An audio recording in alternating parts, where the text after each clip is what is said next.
always good when we go out to Indiana and defeat those darn tootin' Pacers. You know how it is, CP. Oh, goodness gracious. Hey, yo, it's so funny, man. After these losses, it's just like the OKC loss. It's just like after opening night against the Celtics. When you get those deflating losses against the elite teams, everybody starts panicking again. I got people texting me like, yo, what do you think about tonight's game? I'm nervous. The energy on Twitter, everybody nervous. The energy in the play-by-play, oh, we're going to lose. We not ready.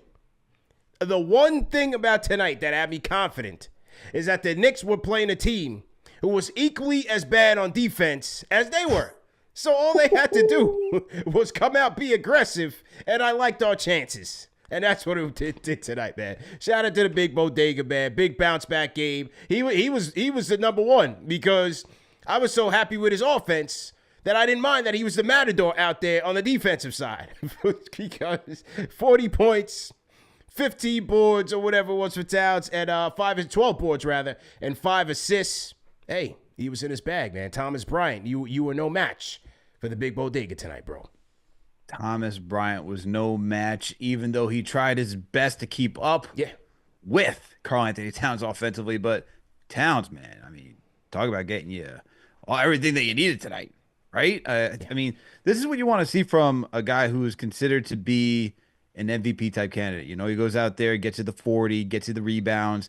Like, it's stuff of this nature where we have a guy like Jalen Brunson, the guy you're supposed to rely on, is not playing up to par, whether it's like for whatever reason, right? Some guys will have an off night. We all have our bad days. Tonight was that night for Jalen Brunson.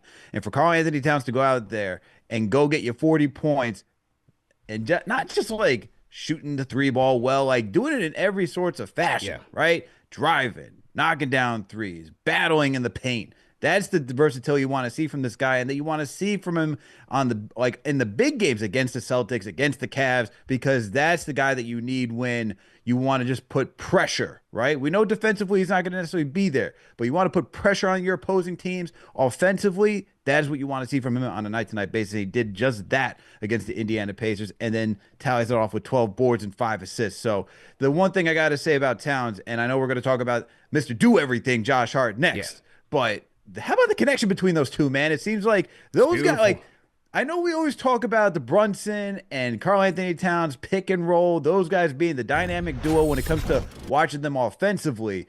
But how about Karl Anthony Towns and Josh Hart? Those guys were just like, they were reading each other's minds, man, whether it was cutting down the court, just looking for guys who were open on the perimeter, and especially when it was Towns looking for Hart cutting, getting into the teeth of the defense.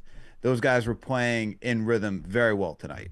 Yeah, for sure, man. And, these guys do it a lot. Look, you're not always going to have it every night. The Boston game was just one of those Murphy's Laws. What could go wrong always goes wrong. Everything that went wrong. And, Boston had it. They were shooting the ball well. Knicks weren't. They were out of it from the jump. And so you just kind of felt that energy, especially from Towns and from Hart, where – especially when JB went down, they were like, yo, like, nah, we can't have this tonight and have another disappointing loss. And so they really took it upon themselves to force the issue, play aggressively, especially on the offensive end, and they got the job done. And like you said, from Towns, this was really highlighted in the second quarter when he was running things with the second unit, and then it was him and Hart with the second unit. How about the baseline drive? Took Thomas Bryant baseline, yammed on him.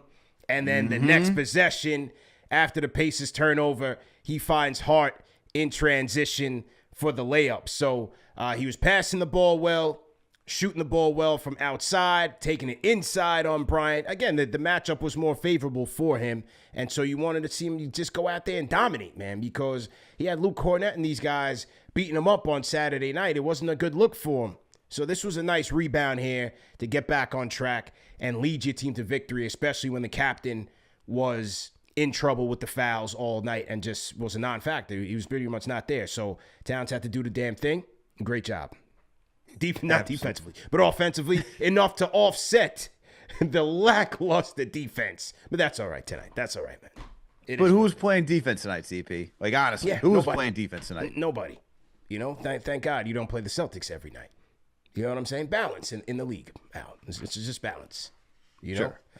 Most of the league doesn't play defense anymore anyway. Yeah.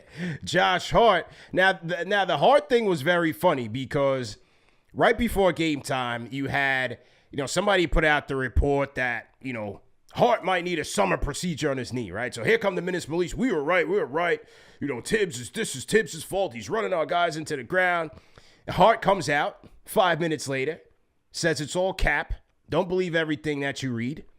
And then responds with a 30-point, 10-rebound, 5 assists Josh Hart outing, dominating the Pacers. Can't make it up, man. But this is Hart, man. He was the Knicks safety valve tonight, and it just seemed like every time the Pacers were trying to gain the momentum and cut into the lead, Hart would do something, man, like a putback, a rebound, just those classic quintessential Hart plays that helps quell momentum and really settle things down for the Knicks. He was great tonight.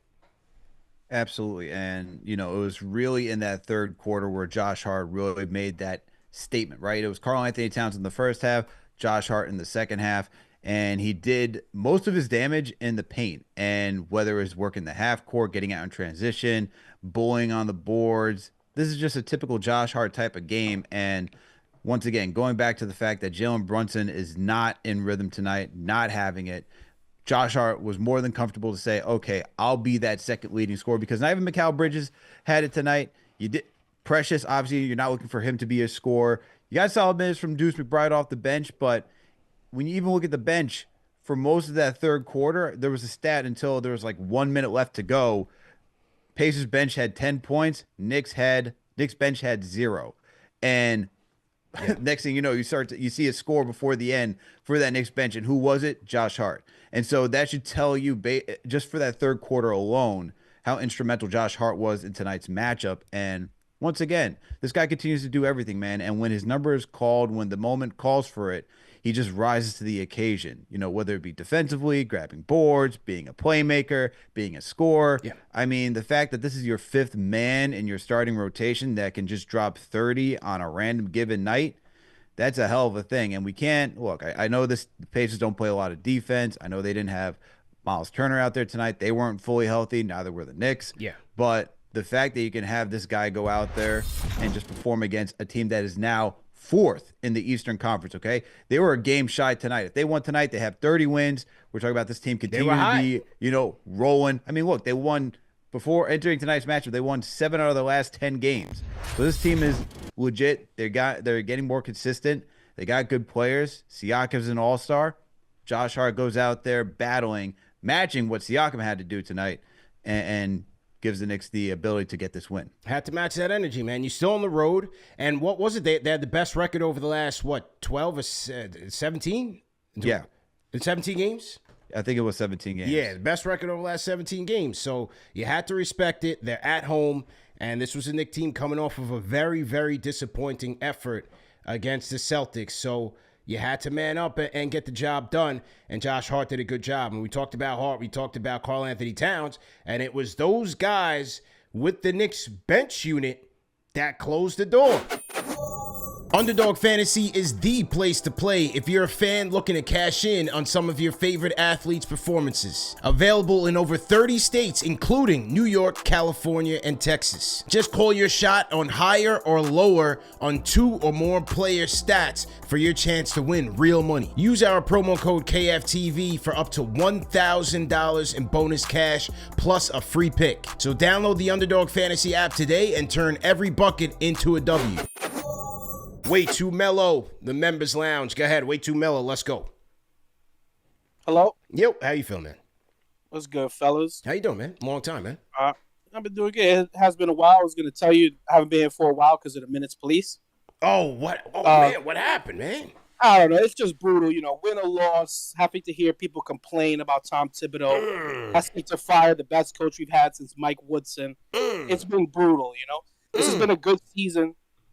I mean, what are we now? 36-19 on the season before the All-Star break. Yeah. I guess people thought we were going to go undefeated. Damn. It is what it is. I wanted to praise you in your crusade against them. I don't know what that comment was, whatever he said to you before. Tony Banks. I think Tony's a member of the Minutes Police. I think he was insulted a little bit. That's why I'm he came sure at me. he is. That's why he came at me. You're the voice of the people, and please keep heaping praise on our players for playing big minutes. Okay. They're bucking tradition. We're doing something that other people do. I think one of our biggest assets too is our conditioning. So I think it's a benefit to us. Well conditioned. It's like a fighter in UFC that uses condition as their main point of attack. But okay. I just wanted to praise you for that, and I also just wanted to say people need to relax. I know we lost to the Celtics. We're never gonna know what this team truly is until we figure out what we're doing with Mitchell Robinson, whether he's playing, whether eventually we move him. We paid Mitchell Robinson to be our starting center. We've been playing the entire year without a true starting lineup. When we were at our best, it was with a legitimate power forward and a legitimate center. I don't know what that's going to do to the starting lineup in terms of who goes to the bench eventually. But I think the ultimate plan is to put a center besides Cat. So we're never going to know what this team truly is until we have a legitimate center next to Cat that can play, at least, decent minutes. Because I think at this point, when we play teams like the Celtics, we can't play Cat at the 5. I think that's been proven at this point. He's just not built for it. But that's all. I'm not going to hold you guys for a long time. That's all I really wanted to say was, the Minutes Police have been killing me. Shout out to CP for ripping them up every chance he gets. And we're never going to know where the team is going to be until we get Mitchell Robinson back. So there we go. Y'all have a good night. Good game for the Knicks. Yeah. Y'all have a good one. Way too mellow on the chat. It always is timely when these guys call in and people think I set it up like that, like, kind of frozen envelope. I did not ask him to call at that time. Rate that call in the chat. 1 being trash, 5 being facts. The guy just came in with his opinion. That's all, Al. He just came in with his opinion. I didn't tell him to call in at that time. That's it. Is that an envelope of money right behind you? What's going on over there? Nah, look, man. It's like I think the funny thing is he said your crusade. So, that's the thing. See, like between Banks and him, they think that I'm like going after these people. I'm not going after these people. The show is about our opinions, right? You have your opinion, I have my opinion, and this is how it goes every year, where there's a topic, right? And the storylines proves one side correct one game, one side's correct the other game, right? How many times? We do it every year. That's part of the show. It's part of the program. It's just respectable debate. The Tom Thibodeau topic is every year. Every year. Every game. It's every year. So that's how it goes, just man. Part of the fun, man. This is part of the fun. What's crazy though? It's this is why, like, for game of the week, and this is why, like, I love asking these questions. Like asking, what's the pet peeve about the other team's coach? Because every fan base has a pet peeve. Yeah, they hate the coach. Karl, about Ime Udoka. You can go on Twitter right now. Everyone's like crying about Ime Udoka, saying, "Oh, he's not offensively creative. Why does he do this?" And it's like, wow, we hear the same thing about Tom Thibodeau. Like, look, shout out to Bibbs, had him on here. He was hating on Jason Kidd before they went on the run they did last year to get to the NBA Finals. You know what I mean? And he was like, he said Kidd doesn't adjust well. Kidd doesn't do this. Obviously, you have Luka Doncic, but he did enough to get that team through, the Minnesota Timberwolves to get him to the NBA Finals. So it's like everyone's got their gripes about coaches, man. There's no perfect coach out there. Yeah. All right? Brad Stevens, we was coaching the Celtics. The thing was, he's way too experimental. We don't even know what the consistency of a lineup is at times. Right. And so it just goes for everybody, man. It's like every coach, there's no such thing as a perfect coach, man. Yeah. No such thing. Look, once again, I'll say it again, is that the only point I've had is that, when people try to make that correlation, like this is happening because he's playing too many minutes, I disagree with that. The idea that they shouldn't be resting, no, I'm with that. I've been saying for weeks now that OG, number one, should be coming back after the All-Star break. Number two, the Knicks badly need more wings because he's proven that he probably can't handle it over the course of a long season. Some guys can, some guys can't. This is your $200 million investment.